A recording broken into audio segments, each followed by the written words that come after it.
Welcome, everybody. This is Ava filling in for John. Welcome to Murtech.com's Daily News Update Extra.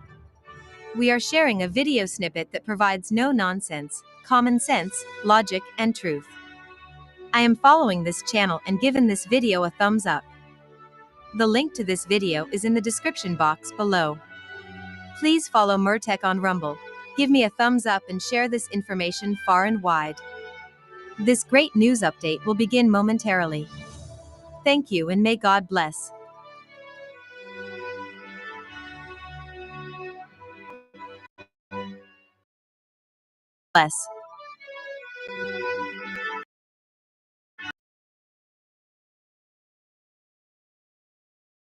US-based team can activate your phone in minutes right over the phone.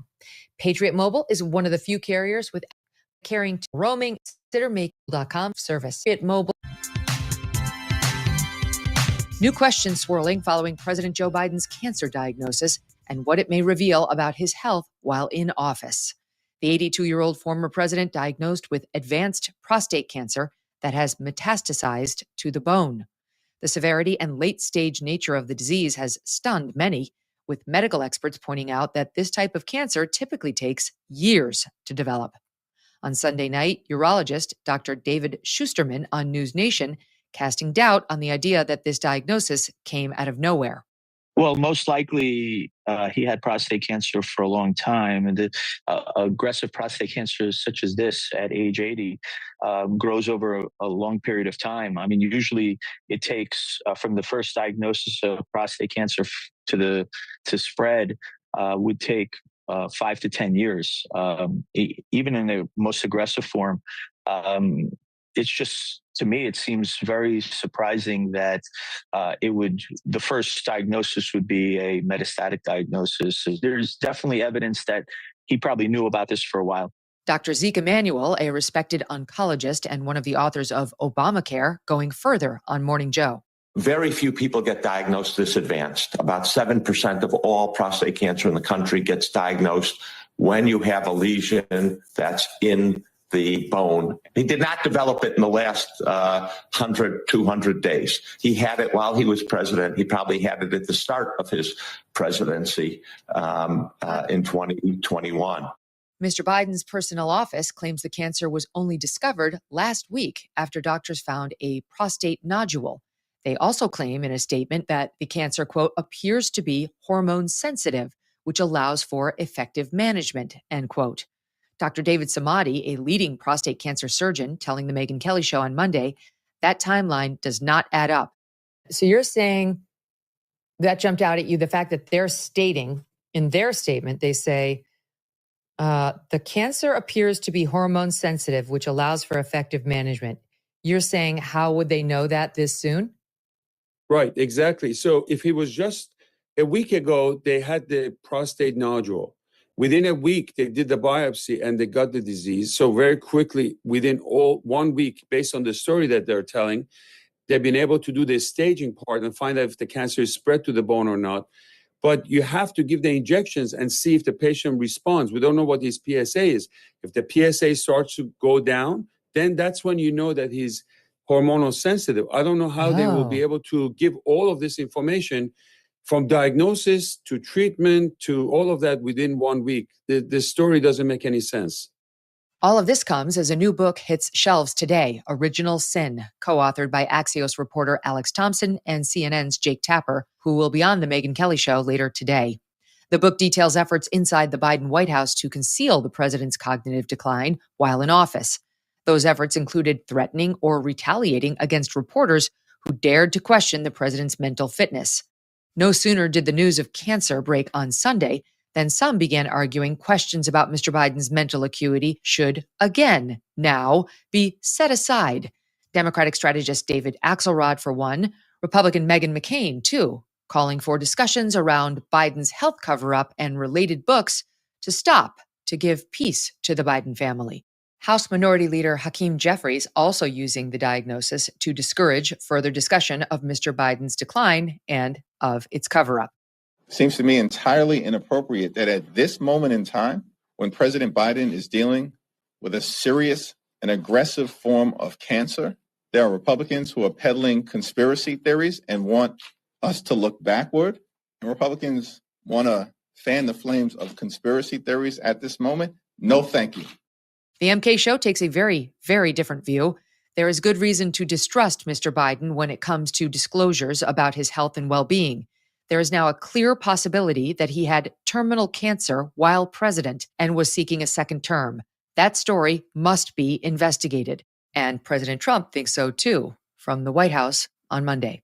I think it's very sad, actually.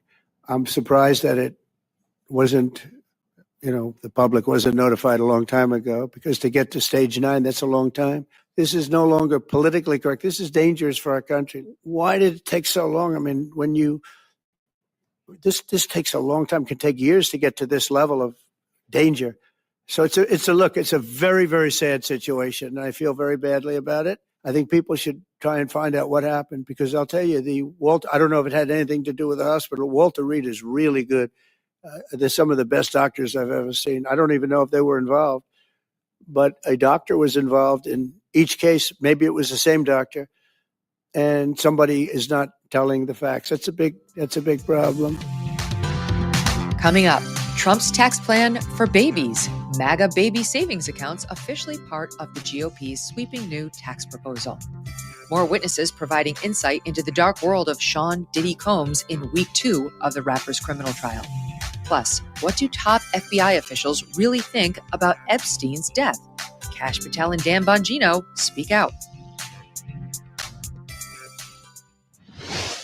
As President Trump is settling into his new administration, one of the top Democrats in Congress aiming to undermine the Trump agenda is Democrat Senator Dick Durbin of Illinois. And according to our sponsor, the Electronic Payments Coalition, Senator Durbin has a new plan, a government takeover of your credit card. Today, Americans have thousands of choices in credit cards, but they say Senator Durbin's plan will result in less competition and less security, which means more risk for your credit and your identity. You can learn more for yourself at guardyourcard.org, and you could consider telling your senators to stop Dick Durbin's government takeover of your credit card before it's too late. On Monday, Press Secretary Caroline Leavitt confirming MAGA baby savings accounts will be included as a provision in the so-called Big Beautiful Tax Bill, which cleared the House Budget Committee late Sunday night. The GOP's tax bill creating a new type of savings account for children and launching a pilot program for newborns. According to a review of the bill released by the House Ways and Means Committee, Money Accounts for Growth and Advancement, or MAGA accounts, will be available to parents of any U.S. citizen child under the age of 8 years old, as long as one parent holds a valid Social Security number. Under a pilot program for newborns, the federal government will contribute up to $1,000 to MAGA accounts for any U.S. citizen born between January 2025 and 2028. Under this program, both parents must have a valid Social Security number. This is a very pro-family piece of legislation. Not only does it increase the child tax credit, but it also includes MAGA baby savings accounts. Essentially, it's a 401k for a newborn baby, and child's relatives, their parents, can contribute up to $5,000 per year of after-tax dollars annually to that account. And then later in the baby's life, at age 25, savings account holders can withdraw up to the full balance of the account. Upon reaching 30, the account holders can access the full balance of the account for any purpose desired. So it's a great initiative for new parents, new mothers who want to set up this savings account for their children. Variations of baby savings accounts proposed by lawmakers across the political spectrum. Hillary Clinton once floated a version of the idea during her 2007 campaign for the Democratic presidential nomination. New Jersey Senator Cory Booker proposed baby bonds as part of his 2020 presidential platform. Speaker Mike Johnson racing to pass the GOP's One Big Beautiful Bill before Memorial Day. The bill cleared the Budget Committee Sunday night by a single vote, with 4 Republicans voting present to keep negotiations alive. Fiscal hawks want deeper spending cuts to offset Trump-backed tax breaks, like eliminating taxes on tips and overtime. A full House vote expected this week. If it passes, the bill heads over to the Senate under the reconciliation process, meaning Republicans can bypass a filibuster, passing it with a simple majority if they get one. Week 2 of the Sean Diddy Combs criminal trial underway in New York. Dawn Richard, former member of music group Danity Kane, formed by Mr. Combs, continuing her testimony on Monday, describing frequent violence against star witness Cassie Ventura, saying, quote, "He would punch her, choke her, drag her, slap her in the mouth. I saw him kick her, punch her in the stomach." Ms. Richard telling prosecutors some members of Mr. Combs' security staff also witnessed violence against Ms. Ventura, but did nothing about it. The witness telling prosecutors she attempted to persuade Ms. Ventura to leave Mr. Combs, but eventually, quote, "I made a decision that it would be best for the safety of myself to not interfere, because I don't think she was really ready to do anything." Ms. Richard currently has a separate civil complaint pending against Mr. Combs.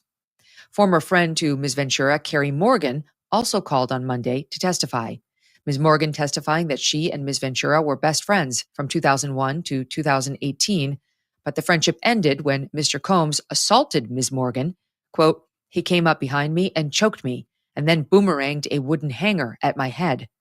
Ms. Morgan telling prosecutors she packed up her belongings and left Ms. Ventura's apartment. The witness saying she met with Ms. Ventura about a month later. Ms. Ventura told her that Mr. Combs would pay Ms. Morgan $30,000 in exchange for signing a non-disclosure agreement. Ms. Morgan says she agreed to the deal, accepted the money, and never spoke to Ms. Ventura again. The former best friend also describing multiple instances of violence, including the fallout after that 2016 incident at the Intercontinental Hotel, where Mr. Combs was captured on security cameras throwing Ms. Ventura to the ground, kicking her, and dragging her. Ms. Morgan saying she was staying at Ms. Ventura's apartment at the time. Ms. Ventura returned with a black eye. The witness testifying that Mr. Combs arrived at the apartment about 30 minutes later, banging on the door with a hammer. On cross-examination, prosecutors asking Ms. Morgan about the nature of the relationship between Combs and Ventura, including infidelity and jealousy. Ms. Morgan saying to the defense she did believe Mr. Combs and Ms. Ventura were in love, also saying she at times believed that they could work things out. The witness saying at the time Mr. Combs assaulted Ms. Morgan, he was questioning her about an affair he thought Ms. Ventura was having. Mr. Combs is facing charges of sex trafficking, racketeering conspiracy, and transportation to engage in prostitution. Mr. Combs has pleaded not guilty. FBI Director Kash Patel and Deputy Director Dan Bongino in a joint interview Sunday on Fox, weighing in on Jeffrey Epstein's cause of death. You said Jeffrey Epstein committed suicide. People don't believe it. Well, I mean, listen, they have a right to their opinion, but as someone who has worked as a public defender, as a prosecutor, who's been in that prison system, who's been in the Metropolitan Detention Center, who's been in segregated housing, you know a suicide when you see one, and that's what that was. He killed himself. You want me to? I've seen the whole file. He killed himself. Deputy Director Dan Bongino adding on X, quote, "I'm not asking you to believe me or not. I'm telling you what exists and what doesn't. If new evidence surfaces, I'm happy to reevaluate." Jeffrey Epstein was found dead in his jail cell in August of 2019, an apparent suicide by hanging. At the time, he was awaiting trial on federal sex trafficking charges. The disgraced financier had many ties to powerful people, including former President Bill Clinton, Prince Andrew, Microsoft founder Bill Gates, and various Hollywood elites, connections many expected to be scrutinized in court. The suspicious circumstances surrounding Epstein's death sparking widespread speculation. 2 guards assigned to monitor Epstein reportedly fell asleep and failed to perform mandatory 30-minute checks. Security cameras outside his cell malfunctioned, fueling ongoing suspicions of foul play. Critics have pointed to the Epstein case and lack of transparency as a major catalyst in declining public trust in the FBI. Attorney General Pam Bondi initially promised a full release of the Epstein files, but in a very high-profile misstep, the documents unveiled in, quote, Phase 1 turned out to already be public. A number of influencers called to the White House for the big reveal were publicly embarrassed through no fault of their own. AG Pam Bondi now saying her team is carefully reviewing newly discovered files to ensure no Epstein victims are inadvertently identified.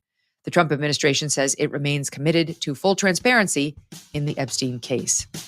And that'll do it for your AM Update. I'm Megan Kelly. Join me back here for the Megan Kelly Show, live on SiriusXM Triumph Channel 111 at noon East, on youtube.com/Megan Kelly and on all podcast platforms.